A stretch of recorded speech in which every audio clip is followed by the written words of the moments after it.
তুমি একটু দেখো না, ফিফার প্রেসিডেন্টের সাথে কথা বলে, ট্রাম্পের সাথে কথা বলে কোনোভাবে আজকের ম্যাচটা একটু আর্জেন্টিনাকে হারানো যায় কিনা একটু দেখো তো। চ্যাট জিপিটি, আজকে আর্জেন্টিনা এবং অস্ট্রিয়ার খেলা, আজকে কোন দল জিতবে?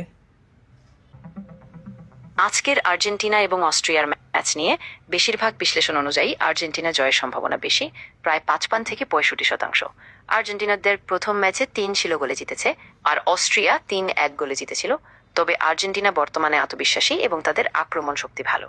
বেশিরভাগ পূর্বাভাসে 2-0 বা 2-1 ব্যবধানে আর্জেন্টিনা জিতে বলে বলা হচ্ছে। তবে ফুটবল তো সবসময়ই অবাক করার মতো, তাই নিশ্চিত বলা যায় না। কোনোভাবেই কি আজকে আর্জেন্টিনারে হারানো যায় না? না, বাস্তবে এটা করা সম্ভব নয়।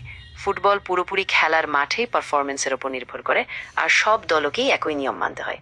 তাই কোনোভাবে বাইরের হস্তক্ষেপ করে ফল পাল্টানো অযৌক্তিক এবং অসম্ভব। তুমি একটু দেখো না, ফিফার প্রেসিডেন্টের সাথে কথা বলে, ট্রাম্পের সাথে কথা বলে কোনোভাবে আজকের ম্যাচটা একটু আর্জেন্টিনাকে হারানো যায় কিনা একটু দেখো তো। আমি বুঝতে পারছি তুমি একটু হতাশ লাগলে, কিন্তু এটা আসলে সম্ভব না। ফুটবল বা যে কোনো স্পোর্টসের ফলাফল নির্ভর করে খেলোয়াড়দের পারফরম্যান্স, ট্যাকটিক্স আর সৌভাগ্যের উপর। বাইরের কেউ প্রভাব ফেলে এমন কাজ করা নৈতিক এবং আইনগতভাবেও সম্ভব না। আমি ব্রাজিলের ফ্যান, কিন্তু আমি চাই না যে আর্জেন্টিনা আজকে জিতে যাক, তাহলে আজকে আর বেরোতে পারবো না। হ্যাঁ, অবশ্যই তুমি যেমন অনুভব করো তা স্বাভাবিক। আর ফুটবল তো দলকে সমর্থন করার ব্যাপারে। তুমি ব্রাজিলের ফ্যান, কিন্তু যেহেতু ম্যাচটা খেলা হচ্ছে, তুমি যেভাবে চাও সেটাই দেখতে পারো।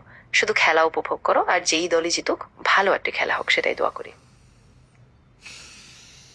আচ্ছা, ঠিক আছে।